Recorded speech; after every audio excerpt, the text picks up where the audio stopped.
Gary Brewer is a longtime falconer, one of the most dedicated, hardworking,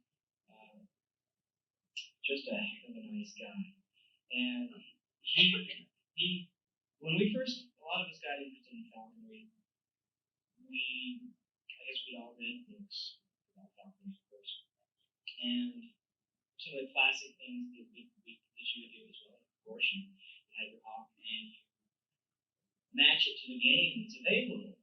Well, Gary lived out in East Texas. A lot of people were flying red tails and Harris hawks at cottontails and jacks and things like that. We don't have a lot of those in East Texas.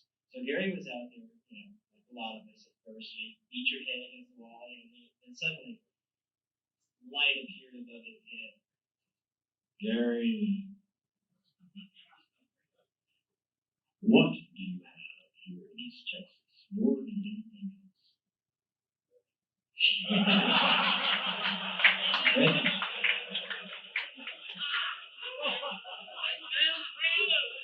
Well, you can't hawk them. They're not legal game in Texas.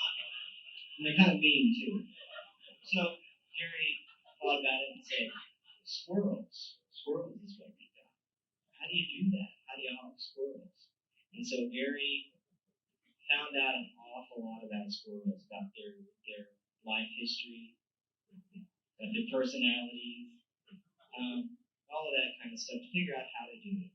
And he went about finding the best way to do it. And he's here to tell us about it tonight. Gary Brewer.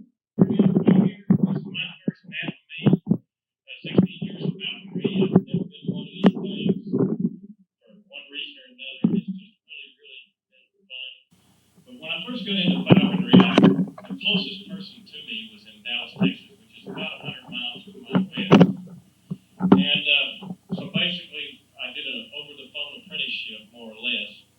And I went up to Dallas to see what these guys were doing, and they were chasing rabbits and catching rabbits. And I would look at these fields that they were in, and then I would go back home and I would find something that kind of looked like that, if that's possible in East Texas. I'd get out there and it was sterile. I mean, there wasn't even a rat in that field. And it just wasn't working out.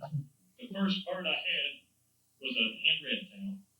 And I on my first pre-flight, now this is by myself doing this whole thing over the phone. Took her off that creance, not too far from my home, woods all around us, but I was hawking what used to be an old landfill.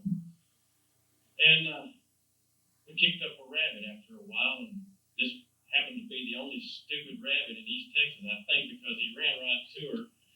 And she killed him right in front of me. It was about 12 feet, and God knew I needed this, you know. After all I had been through, after all the mountains that I had climbed, after all the obstacles I had overcome, it worked. You know, you can do it. You can catch things with these birds. And it was a dream that I'd had from a child to see this take place. It actually happened, so I knew it was possible. But I spent the next 2 years, and I didn't have any children. I worked at night in the machine shop. My wife worked during the daytime, so I had every day to do whatever I wanted to.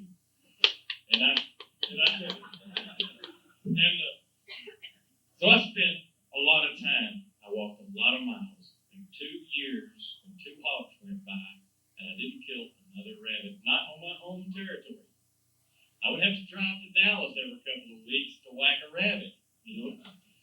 And in my third year, my first year as a general, went down south, snared me a couple of hen harrises, trained them as a cast, flew them together.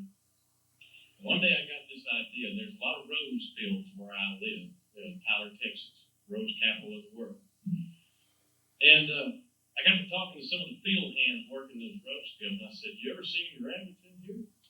"Oh, yeah, all the time." You know, that's what, you always know there's no rabbits there when somebody tells you there's all kinds of rabbits. So I said, "Would you guys have a problem if I came out here and flew my bird?" And I explained the whole thing. We went through that. They said, "Sure, anytime you'd like to, just come on out." So I thought, wow, a manicured briar patch, you know, with rows running down, you know. If I can get a rabbit in here, then we'll catch that rascal. So I brought this Harris hawk out. It was my first Harris hawk, and she's the one that turned me on to to squirrels. She's the one that destroyed all that I had been taught and told previous to that about squirrels. So I'm beating down through these rosebush rows, and she's sitting on the edge of the woods watching me. After a while, she gets bored, starts looking up into the woods. So I hopped over a few rows and working my way back, and I noticed she didn't turn around. So I went to try to call her. She didn't turn around. I started thinking, well, maybe I misread the scales this morning. So I started moving towards her, swinging the lure. She looked back over her shoulder at me and then turned back around and leaning into the woods. I'm starting to get worried. If she takes off, I think, oh gosh, she's too fat. I'm losing her. Made a mistake. She disappears into the woods, and I finally catch up with her. She still wouldn't come down to me. She was real interested in something. She kept moving through. Then I saw the squirrel running. She was working the squirrel. After a pretty long chase and all these horror stories going through my head, I'm thinking, how can I stop this? At one point, she got the squirrel in a position that she wanted him in. He's on the end of the limb, and he had nowhere to go but across this wide space to the next tree. When he made that jump, that was what she was waiting for. She ran out there, flew out, caught him in midair, parachuted to the ground with him. Then there was a hell of a fight. And I just squatted, from a distance and watched because I was afraid to distract her while she was involved in this struggle. She got him under control. I think I was panting as much as she was.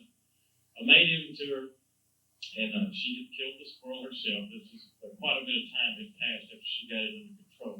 This is also a green bird, too, by the way. I hadn't flown her for very long. And after it was over with, I checked her out. She's okay, no bites, no nothing. She handled it beautifully. I got home. I called Don, sponsor, Don Raven. I told him the whole story. He said, "Is she okay?" I said, "Yeah, she's fine." He goes, "Oh." I said, "But can I confess something to you?" He says, "What's that?" I said, "I ain't telling you." He says, "Well," and he's also looking back on 2 years and 1 rabbit. He says, "Well, Gary, can you find squirrels, a lot of squirrels around here?" I said, "Any day of the week, well." And he said, "Well, I suggest you fly what you can find." And that's the advice I needed. That was the very best advice I had received as a falconer. Fly what you can find.